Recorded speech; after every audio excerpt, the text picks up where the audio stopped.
Primer libro de Reyes, capítulo 3, versículo 5 en adelante. Cuando lo tengan, se ponen sobre sus pies, mis queridos hermanos, para leer la palabra del Señor. Dice la palabra del Señor: Y se le apareció Jehová a Salomón en Gabaón una noche en sueños, y le dijo Dios: pide lo que quieras que yo te dé.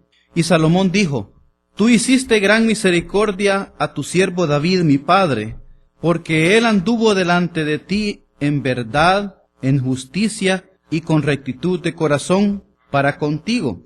Y tú le has reservado esta tu gran misericordia, en que le diste hijo que se sentase en su trono, como sucede en este día.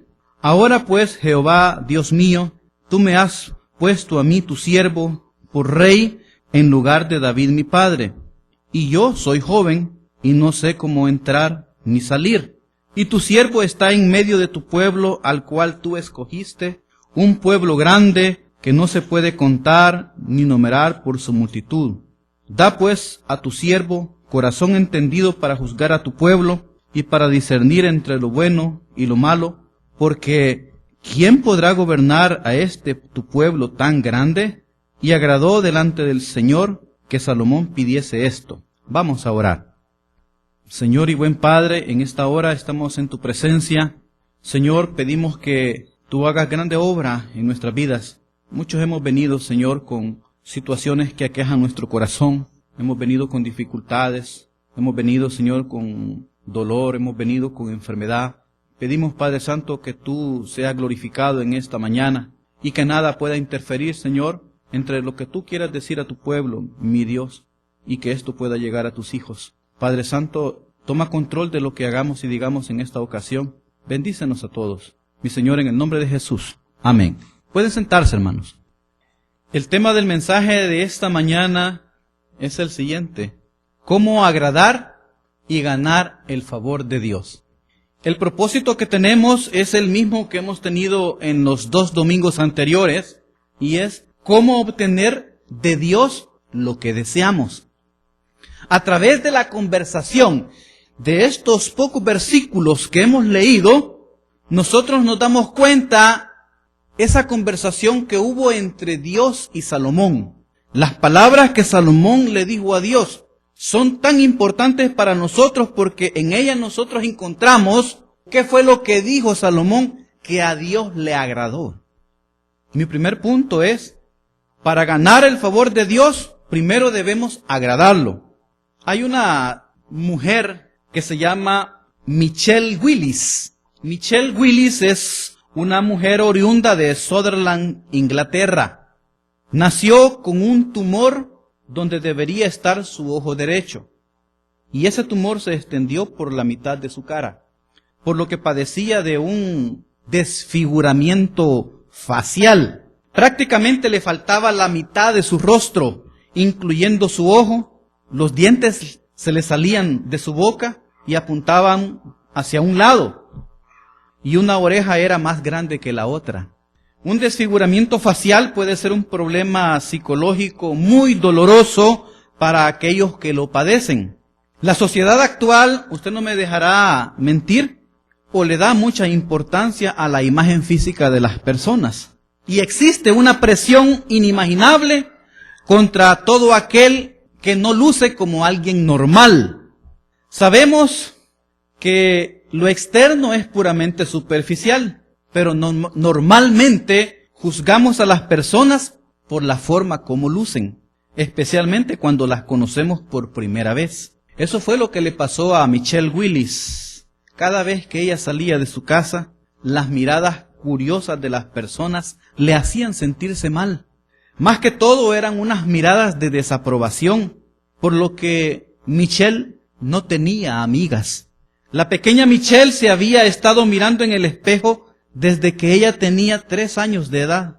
Y a pesar de ser tan pequeña, cada vez que se miraba, ella sabía que su reflejo en el espejo no iba a ser nada agradable.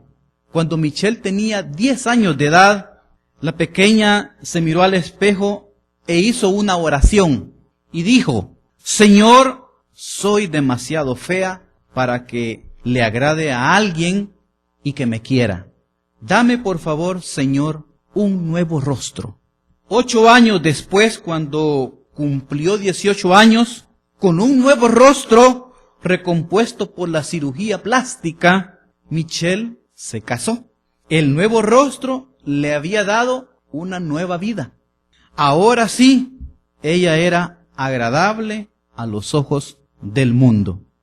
Imagínense que nosotros, como seres humanos, buscamos la aprobación y ser agradable a las personas. Los jóvenes buscan la aprobación de su grupo social para ser tenidos en cuenta. Los hombres que trabajan en las compañías tratan de buscar su aprobación o la aprobación de sus jefes. Nosotros así somos. Buscamos la aprobación, buscamos ser agradables a alguien. Pero Salomón buscó el ser agradable, pero el ser agradable a Dios. La diferencia entre Dios y nosotros es que nosotros vemos lo superficial de las personas, pero Dios mira el corazón.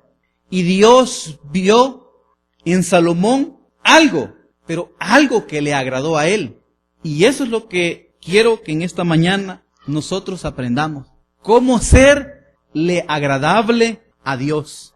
En esta conversación que Salomón tuvo con Dios, nos muestran unos principios, nos muestran unas ideas que es bueno que nosotros las pongamos en práctica. Si usted se fija, en el versículo 10 dice que agradó delante del Señor que Salomón pidiese esto. Pero si usted se va a la versión inglesa, la King James, hay algo que se adiciona y habla de el discurso que Salomón le dio a Dios. Las palabras que Salomón dijo. La Biblia dice que eso agradó a Dios. Y las palabras que Salomón dijo salieron de su corazón. Mi segundo punto es que para agradar a Dios debes de caminar delante de Dios como David lo hizo. Quiero que me acompañen en el versículo 6. Vamos a comenzar con estos principios. En el versículo 6 podemos leer lo siguiente. Y Salomón dijo: tú hiciste gran misericordia a tu siervo David, mi padre, porque él anduvo delante de ti en verdad, en justicia, con rectitud de corazón para contigo. Y tú le has reservado esta tu gran misericordia en que le diste hijo que se sentase en su trono, como sucede este día. Para agradar a Dios debes de caminar delante de Dios como David lo hizo. Es muy importante que nosotros veamos esto, porque cuando Salomón estaba teniendo esta conversación con Dios, Salomón le estaba diciendo a Dios que el éxito de su padre David era el que David caminara delante de Dios, que anduviera delante de Dios, y él estaba haciendo lo mismo. Salomón reconoció en ese entonces el éxito de David su padre. ¿Cuántos de ustedes no recuerdan todas las hazañas de David? David es reconocido en el ámbito cristiano, en el ámbito judío, como un gran hombre. Y fíjate que la palabra dice que David anduvo delante de Dios. Así le dice Salomón a su Señor. Tú hiciste gran misericordia a tu siervo David, mi padre, porque él anduvo delante de ti. Entonces, el éxito de David dependió de su andar delante de Dios. En esta etapa de tu vida, ¿andas tú delante de Dios? ¿Andamos nosotros delante de Dios? Para contestar esa pregunta, tenemos que saber qué significa andar delante de Dios. Primero quiero hablar referente al término andar. Andar es un sinónimo de caminar. Es estar en movimiento. Es estar avanzando. Es dirigirnos a un lugar. Y si usted quiere llegar a ese lugar, entonces usted no debe de detenerse. El apóstol Pablo nos instruye en la forma en que nosotros debemos de andar. Fíjense que allá en la carta a los Gálatas, el apóstol Pablo, en el capítulo 5, versículo 16, nos dice: digo pues, andad en el Espíritu y no satisfagáis los deseos de la carne. Debemos de andar en el Espíritu. En Efesios capítulo 5, versículo 2, nos dice, andad en amor como también Cristo nos amó. En Efesios capítulo 5, versículo 8, dice, porque en otro tiempo erais tinieblas, mas ahora sois luz en el Señor. Andad como hijos de luz. Colosenses 2:6, por tanto, de la manera que habéis recibido al Señor Jesucristo, andad en Él. Y el último, Colosenses 4:5, andad sabiamente para con los de afuera, redimiendo el tiempo. Andar, andar. Pablo nos indica que el andar, el término andar, es la forma en que nosotros vivimos nuestra vida. En eso redunda lo que hemos estado hablando. Andar es cómo nosotros vivimos nuestra vida. Es la forma de vivir la vida. Ahora el término delante de Dios, para terminar, delante de Dios, ¿qué significa? Delante de Dios y sus formas similares es muy común en la Biblia. Tú las vas a encontrar innumerables veces. Aproximadamente en el Antiguo Testamento se mencionan casi 2000 veces.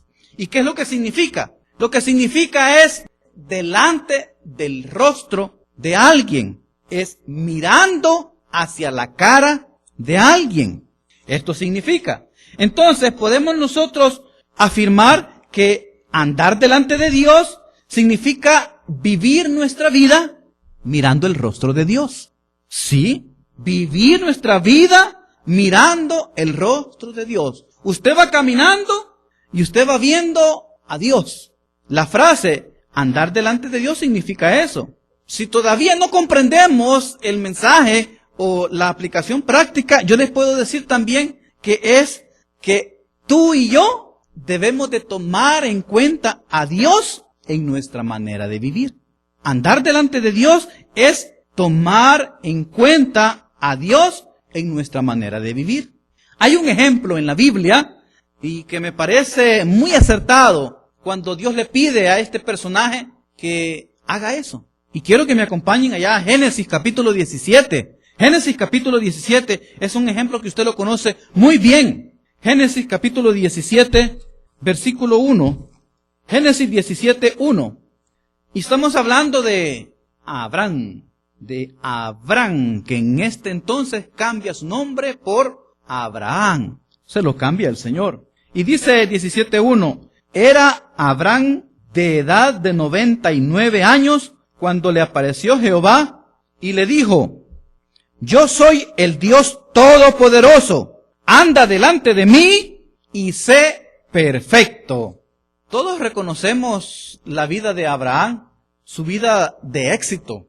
Un hombre que hablando materialmente, él tuvo mucho dinero. Hablando espiritualmente, hay grandes enseñanzas en su vida. Aparte de que él es el primero, ¿verdad? De él depende todo el pueblo de Dios. Y dice que todos hemos sido bendecidos espiritualmente a través de él.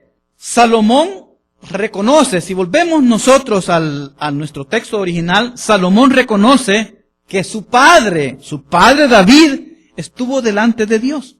Y quiero que usted vea lo que le dijo Salomón al Señor en el versículo 6 del capítulo 3 de Primera de Reyes. Porque él, o sea, David, anduvo delante de ti, le decía Salomón a Dios, en verdad, en justicia y con rectitud de corazón. Eso, hermanos, eso es una de las cosas que nosotros deberemos de aprender. En primer lugar, deberemos de vivir nuestra vida tomando en cuenta a Dios. Pero muchas personas viven su vida tomando en cuenta a Dios, pero su comportamiento dista mucho de ser una persona que haga caso de las cosas del Señor. Sí están delante de Dios, sí miran el rostro de Dios, pero para ellos no existe una vida de creyente, no existe una vida cristiana. Pero fíjense que Salomón le está diciendo al Señor, David mi padre estuvo delante de ti en verdad, en justicia y con rectitud de corazón. Algunas veces nosotros no entendemos lo que significa, o en palabras comprensibles, qué es estar en verdad, en justicia y en rectitud de corazón. Yo tengo frases alternativas para que nosotros podamos entender esta parte. David vivió su vida con integridad, con lealtad, con fidelidad y con transparencia a Dios. Eso significa cuando Salomón le dijo, vivió su vida delante de Dios en verdad. David, siervo de Dios, era una persona con integridad, era una persona con lealtad a Dios, con fidelidad al Señor y era transparente a Dios. Lealtad e integridad son muy importantes en nuestra vida hacia Dios. Cuando una persona es íntegra, es cuando hace lo que debe de hacer de acuerdo a lo que Dios manda. Usted es íntegro cuando usted hace lo que tiene que hacer conforme a lo que Dios le dice. Usted sabe que hay comportamientos en su vida que no demuestran integridad. Y es ahí donde nosotros deberemos de cambiar. Nosotros debemos ser hombres íntegros ante Dios. No importa si estamos en presencia de nuestra esposa, de nuestro esposo, nosotros siempre debemos de comportarnos como el Señor nos pide. No importa si estamos enfrente de nuestros hijos o a escondidas de nuestros hijos, nosotros debemos de comportarnos siempre bien.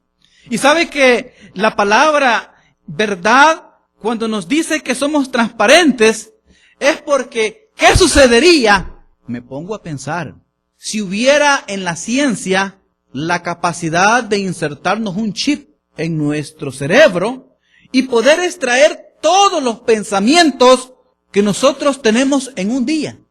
Y si usted después viene y retira ese chip de su cerebro y los pone en un DVD player y nosotros pudiéramos ver cuáles son los pensamientos de la persona en un día, si nosotros somos íntegros, no nos daría vergüenza. No tendríamos problema en que vean nuestros pensamientos. Así era David con el Señor. Era una persona con integridad. Él hacía lo correcto siempre, sabiendo que Dios es omnipresente y omnisciente y que Él nos puede ver y nos puede escuchar y puede discernir nuestros pensamientos todo el tiempo. No importa. Usted puede, si somos íntegros, usted puede saber todo lo de mí. Fíjense que lo clásico es cuando usted viene y usted se mete en las cosas privadas de las personas. Tú no puedes ver mi correspondencia porque es privada. Yo no te doy mi clave de Facebook porque son mis cosas. Yo no te doy la clave de mis accesos a sitios porque son mis cosas personales. Mire, hermano, si usted es íntegro, a usted no le importa que le vean sus cosas personales. Usted es transparente. Usted siempre hace bien todo el tiempo. No debe de avergonzarse. ¿Por qué? Porque usted siempre hace las cosas como Dios manda. Y si lo hacemos de esa manera, nosotros no nos importa si lo miran o no lo miran. Cuando Salomón le dijo a Dios que su siervo David andaba delante de él en justicia, ¿saben que David creía en Dios? Sí, todos creemos en Dios. Las personas cristianas, creyentes, creen en Dios. Pero somos muchas veces como aquellos ateos que creemos en Dios, pero vivimos nuestra vida como que si Dios no existiera. Pero David no. David creía en Dios y se comportaba como que si Dios existiera. Y saben que David siempre él esperaba al Salvador. David era de esas personas que él era un judío, un israelita que siempre amaba a su Señor y esperaba lo que se conocía hasta ese entonces como la Biblia. Por eso era justo. Le dijo el Señor a Abraham que se portara bien, que anduviera delante de él y que fuera perfecto. Y más adelante de ese capítulo 17 del Génesis, usted va a encontrar el pacto que Dios hace con Abraham. Y en ese pacto el Señor le dio a Abraham tierra, le dio descendencia y le dio prosperidad. Y dice la Biblia que Abraham le creyó a Dios y agrega, y le fue contado por justicia. Abraham era un hombre justo porque creía en Dios. Tal vez en ese entonces Abraham no tenía el concepto de un Salvador, pero Abraham sí sabía de Dios, sí conocía, y porque él creyó, le fue contado por justicia. Abraham fue un hombre justo, Abraham fue un hombre salvo. Cuando la Biblia habla de rectitud de corazón, lo que quiere decir es que David vivió su vida con un corazón que nunca se apartó de su Dios. David fue un hombre que amaba al Señor y que en su corazón le amó, creyó en Él y nunca se apartó. ¿Vivimos nosotros delante de Dios al igual que vivió David? ¿Será que nosotros nunca nos apartamos de Dios? Nuestro corazón siempre va en pos de las cosas del Señor. Acuérdese que el tema del mensaje es cómo agradar y cómo ganar el favor de Dios. ¿Y saben por qué? Porque muchas veces nosotros necesitamos que Dios nos dé favores, que Dios nos dé un milagro, que Dios nos provea una petición. Y oramos y le pedimos al Señor, pero no nos detenemos a meditar qué tenemos que hacer nosotros para que Dios nos dé ese favor. Es agradarlo. Usted debe de agradar a Dios. Salomón nos está diciendo cómo deberemos de agradarlo. Pero también, el tercer punto es, para agradar a Dios, debes de reconocer tu limitación y tu dependencia de Dios. Y aquí quiero que me acompañen en la lectura bíblica para ilustrar este punto. Versículos 7 y 8 de Primera de Reyes, capítulo 3. 7 y 8 de Primera de Reyes, capítulo 3, cuando dice: Y ahora pues, Jehová Dios mío, tú me has puesto a mí tu siervo por rey en lugar de David mi padre. Yo soy joven y no sé cómo entrar ni salir. Y tu siervo está en medio de tu pueblo al cual tú escogiste, un pueblo grande que no se puede contar ni numerar por su multitud. En estos dos versículos nosotros podemos ver que Salomón, en esa conversación que está teniendo con el Señor, le está diciendo que él tiene una limitación y que él depende de Dios. ¿Saben que ser rey en la época de Salomón no era una tarea fácil? No. Ser rey era el puesto más importante en todo el reino. Ser rey. Yo creo que cualquiera de nosotros, si hubiera estado en la posición de Salomón, se hubiera enaltecido, se hubiera hecho orgulloso, altivo, hubiéramos cambiado hasta nuestra forma de hablar, nuestra forma de vestirnos. Y saben que Salomón, él en parte se enalteció. Y yo puedo darles unos ejemplos de cómo Salomón se enalteció. Si usted va a la Biblia, en los versículos, capítulos anteriores a la cita que estamos teniendo, Salomón se enalteció con algunas personas en su reino. Salomón llegó al grado de ordenar, ejecutar a nada más ni nada menos que su hermano mayor. Se llamaba Adonías. Salomón lo mandó a ejecutar, lo mandó a matar, ostentó su poder y mandó a que le fueran a quitar la vida a su propio hermano. Utilizó su poder de esa manera. Bueno, es más, el sacerdote principal en ese entonces se llamaba Abiatar. Y Abiatar había confabulado junto con Adonías para quitarle el trono a Salomón. Y viene Salomón y le dice: eres digno de muerte, pero no te voy a mandar a matar, porque tú hiciste grande obra en el reinado de mi padre y tú cargaste el arca de Dios. Lo que hizo Salomón fue que lo exilió de la ciudad de Jerusalén. Su poder era, en ese momento, era un hombre poderoso, un hombre altivo. ¿Sabe que también Salomón ordenó ejecutar a Joab, el gran general del ejército de David su padre? Un hombre muy importante. Pero al igual que Abiatar, había confabulado contra Salomón para quitarle el reino. Así que igualmente lo mandó a asesinar. Salomón era un hombre altivo en ese entonces. Pero ¿sabe cuál es la diferencia? La diferencia es que en esta conversación que Salomón está teniendo con Dios, él no se enalteció con Dios. Es más, Salomón se humilló tanto en los versículos 7, 8 y 9, usted va a encontrar que Salomón se llama a sí mismo siervo de Dios. Se llama a sí mismo sirviente del Señor. Como quien dice: yo soy tu esclavo, Señor. En ese momento nosotros podemos ver que Salomón se humilló ante Dios. Él reconoció que Dios era el Dios verdadero y que no había nadie como Él. Él se humilló. En segundo lugar, nosotros vemos que Salomón también reconoció sus limitaciones. Cuando le dice a Dios, yo soy joven y no sé cómo entrar ni cómo salir. Salomón reconoce que él no tiene la capacidad para poder gobernar ese pueblo. Vea usted reyes anteriores de Salomón, reyes posteriores a Salomón del gran reinado de Israel. Usted no va a encontrar reyes que tienen esta disposición, que se hincan y se humillan ante Dios y le dicen, Señor, yo no sé cómo hacer, ayúdame.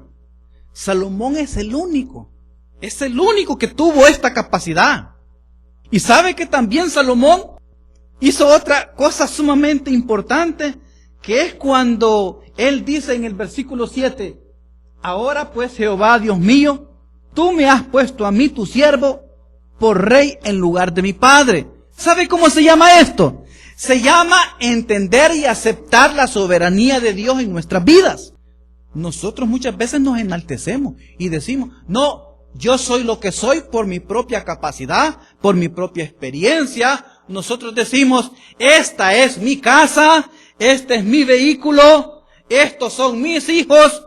¿Para quién es la gloria? Para uno, ¿verdad? Pero Salomón en ese momento le dijo, Señor, yo soy rey porque tú lo has querido. Estaba aceptando la soberanía de Dios. No era rey porque él era hijo de David. Salomón le está diciendo, soy rey porque tú me has dado ese puesto, Señor.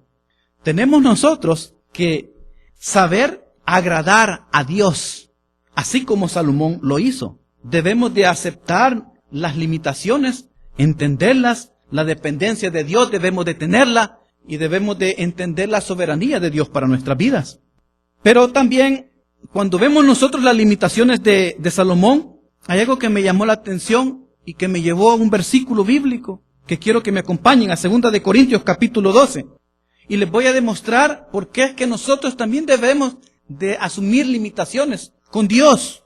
Fíjense que el apóstol Pablo dice en 2 de Corintios capítulo 12 versículo 10, por lo cual, por amor a Cristo me gozo en las debilidades, en afrentas, en necesidades, en persecuciones, en angustias, porque cuando soy débil, entonces soy fuerte.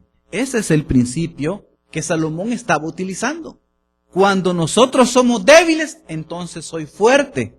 ¿Sabe dónde el cristiano es fuerte? ¿Sabe dónde el cristiano es poderoso? ¿Sabe dónde reside la fuerza del cristiano? Reside en las rodillas del cristiano. Yo no entendía eso. ¿Y qué significa eso de que la fuerza reside en las rodillas? Porque cuando nosotros oramos, nosotros nos hincamos ante Dios, nos postramos ante Él, nos humillamos ante Dios. Y en la oración, ahí somos fuertes, porque es Dios el que va a obrar en nuestra vida. Entonces, cuando usted es débil, cuando usted reconoce que usted no puede, cuando usted llega a un punto de decirle al Señor, ya no puedo, Dios, ya no sé cómo hacer, Señor, ya no tengo nada, soy completamente incompetente, Señor. Entonces viene Dios y dice, reconociste que ya no puedes, entonces ahora yo te voy a hacer que sí puedas. Y las fuerzas que vienen a continuación son las fuerzas de Dios, el poder del Señor.